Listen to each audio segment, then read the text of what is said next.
तो हमने पिछले लेक्चर में जो है देखा था कार्बन और हाइड्रोजन की बंध की प्रकृति क्या थी, जिसमें से sp3 sp2 sp ये तीन प्रकार के हाइब्रिडाइजेशन आए हुए थे। आगे है जो है प्रतिस्थापन अभिक्रिया है, सब्स्टिट्यूशन रिएक्शंस हैं जो है, इसमें SN1 और SN2 भी है सब्स्टिट्यूशन रिएक्शन में। तो हम देख लेते हैं इसमें कम से कम 10 से 12 रिएक्शन है प्रतिस्थापन अभिक्रियाओं में, ये कैसा होता है तो करके देखते हैं। इसमें हम जो है सिल्वर ऑक्साइड के साथ अभिक्रिया करा रहे हैं, किसकी, एल्किल हैलाइड की, और सिल्वर ऑक्साइड ये है, नम बोल रहा है मतलब जलीय है। इसमें एल्किल हैलाइड कोई भी हम ले सकते हैं, और इसके साथ जब अभिक्रिया करा रहे हैं तो ये क्या फॉर्म करता है, हमको यही जो है ये प्रिपरेशन में हमको बनाना हुआ है। ये बनाएगा 2ROH और ये बनाएगा AgX। ये सिल्वर हैलाइड है और ये ethyl alcohol, sorry alkyl alcohol है। अब अगर यहीं पर हम इसको और अच्छे समझते हैं, यहीं पर हम C2H5Br कर दें, C2H5Br plus H2O plus Ag2O ये कर दें, तो इसमें क्या बनेगा, देखिए H प्लस और OH माइनस में टूटेगा, यहाँ से Ag2 जो है ये प्लस और O माइनस में टूटेगा। आराम से समझिएगा, कोई दिक्कत नहीं है। ये हम दो हाइड्रोजन है और एक ऑक्सीजन है, तो ये ब्रेकिंग कैसी होगी इनके बॉन्ड की, हम ये दिखा रहे हैं H प्लस OH माइनस में, और Ag2 और O माइनस में टूटेगा। ये C2H5 प्लस और ये माइनस में टूटेगा, एक माइनस जाएगा तो यहाँ पर एक माइनस आएगा। हाँ, अब यहाँ पे क्या है, देखिए ये एक OH आके यहाँ पे ये ब्रोमीन यहाँ से निकल जाएगा, हाँ ब्रोमीन यहाँ से निकलेगा, OH आके इससे जुड़ेगा, तो यहाँ पे क्या है, दो ब्रोमीन है, 2 का मल्टीप्लाई है, 2 ब्रोमीन है और 2 एथिल ग्रुप है। हाँ, तो ये O जो है, ये जो ब्रेक हो रहा है, ये पहले तो हाइड्रोजन ऑक्सीजन के साथ मिलके ये दोनों क्या बनाएंगे, एक और OH फॉर्म करेंगे यहाँ पे, यहाँ और ये मिलके एक OH फॉर्म करेंगे, और ये भी आके अटैक करेंगे यहाँ पे। हाँ, क्योंकि ये एक OH है और हमको चाहिए कितना, 2, क्योंकि 2 Br निकल रहा है, 2 OH आके जुड़ना चाहिए, तो यहाँ पे क्या रहेगा, ये 2 OH भी आके जुड़ेंगे, तो ये बनाएगा 2C2H5OH। देखिए बराबर है, Br 2 निकल गया, 2 OH आ गया, हाइड्रोजन 2 था, 2 हाइड्रोजन आया है, ऑक्सीजन यहाँ का आ गया है, बचा क्या है, Ag2 बचा हुआ है, Br बचा हुआ है, वो भी 2 के मल्टीप्लाई साथ, मतलब 2 Br और 2 Ag बचा हुआ है, तो हम यहाँ लिख ले रहे हैं जो है AgBr, 2 AgBr, ये फॉर्म हो गया, बना है एथिल एल्कोहल और सिल्वर ब्रोमाइड। पहला रिएक्शन कंप्लीट हुआ, सिल्वर ऑक्साइड के साथ प्रक्रिया करेंगे। अब यहाँ है कास्टिक सोडा, कास्टिक सोडा के साथ रिएक्शन कराएंगे तो क्या बनेगा, ये बनेगा ROH, एल्किल एल्कोहल बनेगा और सोडियम हैलाइड बनेगा।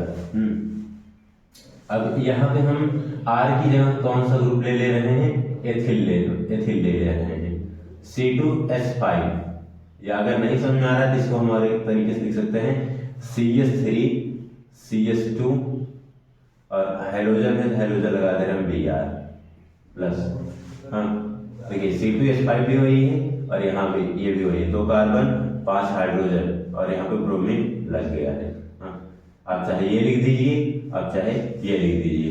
अब NaOH के साथ रिएक्शन है, NaOH के साथ हम अभिक्रिया करा रहे हैं, NaOH से कराने के बाद ये OH माइनस में निकलेगा और ये Br माइनस में निकलेगा, ये आके यहाँ पे अटैक करेगा, OH माइनस यहाँ पे आके जुड़ेगा और यहाँ पे Br माइनस जो है निकल जाएगा और ये सोडियम के पास आ जाएगा। तो ये CH3 CH2 और OH फॉर्म करेगा, मतलब फिर से एथिल अल्कोहल बनेगा और ये NaBr निकल जाएगा, NaBr। ठीक, इतना समझ में आया? ठीक, देखिए आगे है सोडियम एल्कोक्साइड से अभिक्रिया। इस रिएक्शन को जो है विलियमसन सिंथेसिस बेस बोलते हैं जो है। तो इसमें क्या होता है, सोडियम एल्कोक्साइड जब हम लेंगे तो क्या फॉर्म करेगा, क्या बनाएगा, इसको हम देखते हैं। सोडियम एल्कोक्साइड, सोडियम एल्कोक्साइड में जो है यहाँ से हैलोजन निकलेगा और यहाँ पे इसकी ब्रेकिंग होगी, RO माइनस में निकलेगा, ये प्लस में, ये माइनस में, यहाँ ये प्लस में, ये माइनस में। तो प्लस माइनस जुड़ता है, आपको पता होगा। ये पहले तो फॉर्म करेगा NaX, सोडियम हैलाइड, हाँ। और यहाँ पे क्या फॉर्म हो जाएगा, ये जब अटैक करेगा इस R पर तो फॉर्म करेगा ROR। अब ये क्या होता है, ये है जब बीच में ऑक्सीजन लगा हुआ, किनारे किनारे एल्किल ग्रुप लगे होते हैं, तो ये होता है ईथर, और ये सोडियम हैलाइड है। अगर हम यहीं पर एथिल ब्रोमाइड ले लें, CH3 CH2 और Br या Cl ले लो। दरअसल इसमें RX का मतलब है कि कोई भी कंडीशन नहीं दिया हुआ है, तो कोई भी एल्किल ग्रुप ले सकते हैं, कोई भी हाइड्रोजन ले सकते हैं। हम CH3 CH2 Br जो है एक हर बार इसी को इसलिए ले रहे हैं कि कम से कम आप एक ही रिएक्शन को बार बार देखेंगे तो आपको ज़्यादा समझ में आएगा। बस बाकी हमने यहाँ पे चेंज कर दिया, यहाँ पे हमने Cl कर दिया है और यहाँ पे NaOC2H5 कर दिया है। अब ये जब बनेगा तो क्या बनेगा, यहाँ Cl माइनस में होता है, माइनस निकलेगा, Na प्लस में होता है, ये माइनस में ब्रेक होगा, ये प्लस में ब्रेक होगा, हाँ। तो प्लस माइनस साइड हो जाएगा अल्टरनेट, NaCl फॉर्म करेगा और C2H5O C2H5 हो जाएगा। इसको हम देखो CH3 CH2 लिखिए, C2H5 लिखिए, बात देखिए, C2H5O C2H5 और क्या बचा है, NaCl NaX दे रहा है। तो हैलाइड, सोडियम हैलाइड कोई भी हो सकता है, ये सोडियम क्लोराइड हो सकता है, सोडियम ब्रोमाइड हो सकता है, सोडियम आयोडाइड हो सकता है, हाँ। चलिए आगे, यहाँ पे नीचे पता नहीं दिख रहा है कि नहीं। अब ये है कि मोनोकार्बोक्सिलिक अम्ल का सिल्वर लेवल ले रहे हैं। यहाँ पे ये क्या है, कार्बोक्सिलिक अम्ल है, यहाँ पे सिल्वर Ag ऐड है, तो ये क्या बन गया, मोनोकार्बोक्सिलिक अम्ल का सिल्वर लेवल। इसका जब एल्किल हैलाइड के साथ रिएक्शन कराएंगे तो यहाँ पे देखिए, यहाँ से Ag निकल जाएगा, ये प्लस में ब्रेक होगा, ये निकलेगा, इसको -4 देके जाएगा, RX ये माइनस में जाएगा और एल्किल ग्रुप प्लस में टूटेगा। तो ये प्लस और ये माइनस, मतलब इसका प्लस और इसका माइनस ऐड हो जाएंगे, ये फॉर्म करेगा AgX और ये फॉर्म करेगा, तो बना देगा एसीटेट। चलिए देखते हैं, यहाँ पे अगर दिख रहा है तो बहुत अच्छी बात है। ये बना रहा है RCOOR प्लस NaX। चलिए देखिए, तो हमने जो है मोनोकार्बोक्सिलिक अम्ल के सिल्वर लवण के साथ अभिक्रिया जो है एल्किल के फॉर्म में हमने देख लिया है कि एल्किल हैलाइड लगे रहेंगे तब क्या होगा। तो हमने एल्किल हैलाइड की जगह पे सीधा सीधा ले लिया है जो है C2H5Br ले लिया है, एथिल ब्रोमाइड ले लिया है, और ये जो है मोनोकार्बोक्सिलिक अम्ल का सिल्वर लवण है, Ag लगा हुआ है, हाँ। तो यहाँ पे क्या होगा, इसको हम फॉर्म कर लेते हैं और देखते हैं, ये फॉर्म हो जाएगा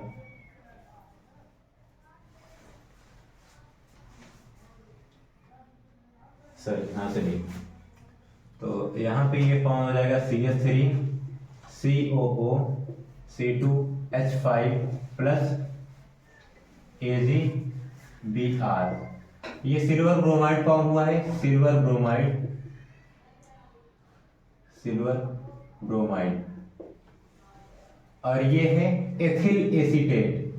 एथिल एसीटेट, एथिल एसीटेट। हाँ देखिए यहाँ पे क्या हुआ है, सिर्फ यहाँ से Ag प्लस में निकल गया है और यहाँ से जो है Br माइनस में निकल गया, ये दोनों आपस में जुड़ गए हैं और ये C2H5OH आके जुड़ गया है यहाँ पर।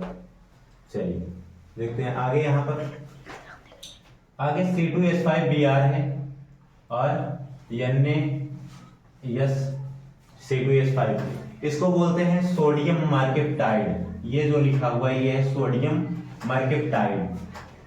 तो सोडियम मर्केप्टाइड का जब रिएक्शन कराएंगे तो ये बनाएगा थायो ईथर, ये फॉर्म करेगा CH3 CH2 CH3 CH2।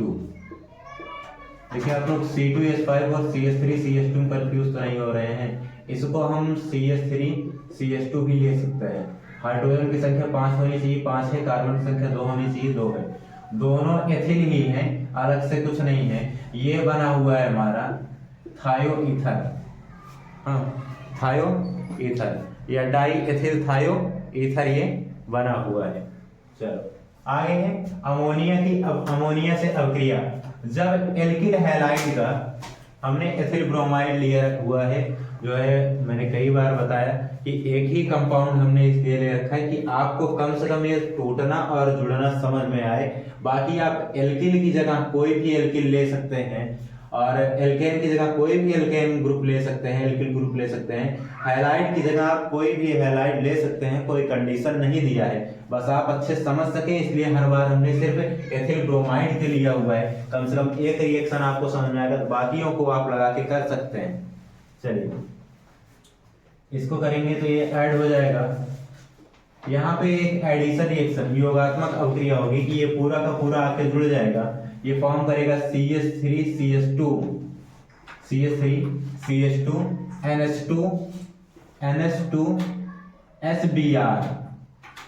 हाँ ये एक अनस्टेबल कंपाउंड फॉर्म हुआ है, जो है यहाँ पे ये अभी मेन कंपाउंड हमको बन के नहीं मिला हुआ है। ये जो अनस्टेबल कंपाउंड मिला हुआ है, बीच का कंपाउंड जो मिला हुआ है, इसका हम फिर से रिएक्शन कराएंगे, फिर से अभिक्रिया कराएंगे अमोनिया के साथ, तो हमको मेन कंपाउंड मिलेगा। हम लिख ले रहे हैं CH3 CH2 NH2 HBr। अब इसका अभिक्रिया हम जो है अमोनिया के साथ फिर से कराएंगे, NH3 अमोनिया के साथ कराएंगे, तो ये क्या होगा CH3 CH2 और NH2, ये फॉर्म हो जाएगा, हाँ NH2 फॉर्म हो जाएगा, CH3 CH2 NH2 और plus SBr, sorry NH4Br form हो जाएगा, NH4Br अमोनियम ब्रोमाइड और एथिल एमीन, इसका फॉर्मेशन होगा।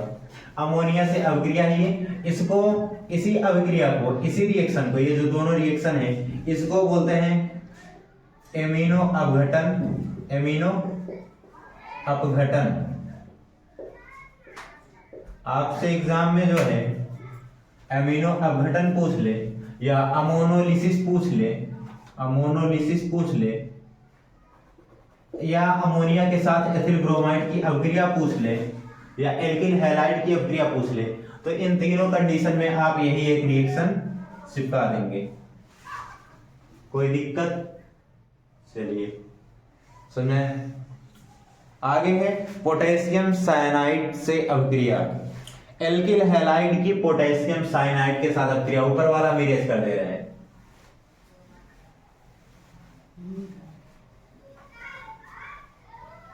एल्किल हैलाइड, एल्किल हैलाइड में हमने बोला है कोई सा भी ले सकते हैं आप। एल्किल हैलाइड का फार्मूला आप लोग जानते ही होंगे, RX। एल्किल हैलाइड का पोटेशियम साइनाइड, पोटेशियम साइनाइड से अभिक्रिया, साइनाइड से अभिक्रिया,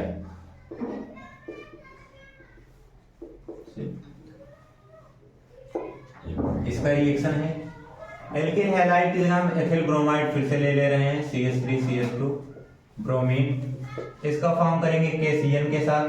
KCN क्या होगा, ये फॉर्मेशन होगा, ये प्लस में ये माइनस में, ये प्लस में ये माइनस में, माइनस जाएगा माइनस आएगा, ये फॉर्म करेगा CH3 CH2 Cn plus KBr बन जाएगा एथिल साइनाइड। कोई दिक्कत? यहाँ से ब्रोमीन माइनस में टूट के निकला है, साइनाइड Cn माइनस में आके यहाँ पे जुड़ गया है, एथिल साइनाइड फॉर्म किया है, पोटेशियम ब्रोमाइड आगे निकल गया है। कोई दिक्कत? चलो एथिल साइनाइड, एथिल साइनाइड। आगे है potassium, potassium bromide, potassium bromide. आगे है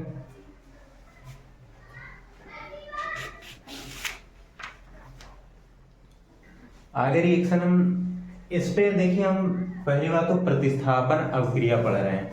प्रतिस्थापन में ये जो है ये मेन अभिक्रिया है कि साइनाइड ब्रोमीन को प्रतिस्थापित कर रहा है। यदि हम इसमें कुछ और भी रिएक्शन कराना चाहें, जैसे प्रतिस्थापन की बात करें तो सिर्फ प्रतिस्थापन ही अभिक्रिया कराएंगे, इसमें योगात्मक अभिक्रिया, विलोपन अभिक्रिया ये भी हो सकती है, तो उसको अभी हम नहीं करा रहे हैं। जैसे अगर आपको किसी बुक में मिले कि एथिल साइनाइड या मेथिल साइनाइड अगले स्टेप में जाके कोई योगात्मक अभिक्रिया दिखा रहा है, योगात्मक अभिक्रिया कर रहा है, तो हाँ ऐसा बिल्कुल कर सकता है, लेकिन हम सिर्फ इसमें प्रतिस्थापन अभिक्रिया की बात कर रहे हैं, तो हम एथिल साइनाइड के फॉर्मेशन के बाद इसको अगले स्टेप में चलते हैं। चलिए ठीक, नहीं तो देखना है तो एक देख लीजिए, एक अभिक्रिया है CH3। अब इनको हम देखिए, ये इसका अगला स्टेप नहीं है, अलग से एक रिएक्शन है। इस साइनाइड का रिएक्शन योगात्मक अभिक्रिया के रूप में कराना हो तो किस तरह से होगा। चलिए यहाँ पे एथिल मेथिल साइनाइड ले ले रहे हैं, CH3C ट्रिपल बॉन्ड N। हम इसी साइनाइड को बॉन्डिंग के साथ हम दिखा रहे हैं, कंफ्यूज नहीं होइएगा ऐसा कैसे। अगर इसका हम स्केलेटन सिस्टम बनाएंगे, एक जाल बनाएंगे, तो इसको हम देखिए, ये CH3 तीन तरफ हाइड्रोजन लगा हुआ है, एक बॉन्ड के साथ कार्बन इधर जुड़ा है, नाइट्रोजन की संयोजकता 3 होती है, इस तरह से जुड़ा हुआ है। हाँ, इसमें ये अभिक्रिया भी साधारण तरीके से नहीं होती है, इसमें कुछ कैटलिस्ट रहते हैं। यहाँ पे देखिए, पहली बात तो हाइड्रोजन आके जुड़ेगा, तो हाइड्रेशन होता है, 3 कैटलिस्ट लगभग 3 से और अधिक भी हो सकता है वो, तो मैं 3 आपको बता दे रहा हूं। एक तो है एनाई निकेल, एक है PD प्लाटियम, और एक है PT प्लेटिनम। इन तीनों के प्रेजेंस, इनमें से कोई भी एक अगर उपस्थित है तो हाइड्रोजिनेशन हो रहा है उस अभिक्रिया में, उस अभिक्रिया में हाइड्रेशन हो रहा है, मतलब हाइड्रोजन आके जुड़ेगा। चलिए Na है plus CH3 CH2 OH, alcohol भी है कैटलिस्ट में। आगे हाइड्रोजन भी है 4H, यहाँ पे आके रिएक्शन करेगा। सॉरी सोडियम, निकिल नहीं लिया है, निकिल की जगह सोडियम लिया हुआ है, Na लिया हुआ है। बाकी जो हाइड्रेशन कराना है, मेन हाइड्रेशन कराने वाले कैटलिस्ट ये तीनों के तीनों हैं। चल, तो यहाँ पे जो ले रहा है वो निकिल नहीं है, वो सोडियम लिया हुआ है। यहाँ पे क्या करेगा, सिर्फ ये हाइड्रोजन आके ऐड हो जाएंगे, और एथिल एमीन हमने अभी बनवाया था थोड़ी देर पहले, यही फॉर्म हो जाएगा। क्या करेगा, 4 हाइड्रोजन है, 2 हाइड्रोजन इससे जुड़ जाने वाले हैं, 2 हाइड्रोजन कार्बन से जुड़ जाने वाले हैं, फॉर्म करेगा CH3 CH2 NH2। कोई दिक्कत? चलिए आगे अगला अभिक्रिया सिल्वर साइनाइड के साथ अभिक्रिया है। ये तो पोटेशियम साइनाइड था, अब हमने एक साइनाइड लिया जो है मेथिल साइनाइड पर हाइड्रेशन करा के हमने ये एथिलेमीन बना दिया, जो कि अमोनोलिसिस टाइप का है, अमोनोलिसिस या एमिनो अपघटन टाइप का। लेकिन एमिनो अपघटन में अमोनिया टूटता है, इसमें अमोनिया का फॉर्मेशन, एथिलेमीन का फॉर्मेशन हम कर रहे हैं। कोई दिक्कत? चलो अभी पोटेशियम साइनाइड लिए हुए थे, अब सिल्वर साइनाइड ले रहे हैं।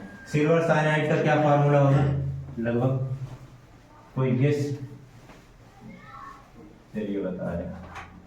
सिल्वर साइनाइड का होगा AgCN।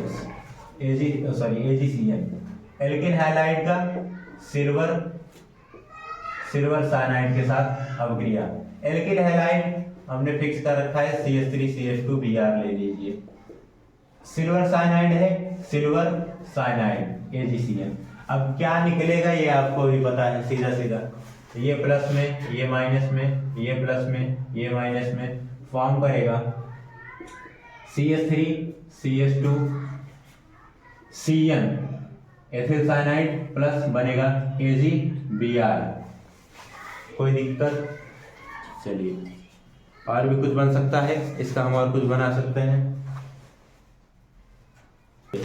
ये इतना फॉर्म हुआ है, इसके आगे हम क्या करते हैं, CH3Cl ले लेते हैं और आगे H2O के साथ रिएक्शन कराते हैं इसका। तो सबसे पहले ये फॉर्म करेगा मेथिल एमीन CH3NH2। ये इतना फॉर्म हुए, 4 हाइड्रोजन है यहाँ पे और 2 ऑक्सीजन है इसमें। हम देखें तो हाँ, 2 हाइड्रोजन तो आके जुड़ गया, NH2 फॉर्म कर लिया। अब यहाँ पे एक कार्बन बचा हुआ है, यहाँ 2 हाइड्रोजन बचा हुआ है और 2 ऑक्सीजन बचा हुआ है। तो इससे क्या फॉर्म करेगा, HCOOH। ये क्या बना है, फार्मिक अम्ल। ये बना है फार्मिक अम्ल। हमने फार्मेल्डिहाइड बना दिया था इसलिए इरेज कर दिया इसको। ये बनेगा फार्मिक अम्ल और ये क्या बनेगा, मेथिल एमीन।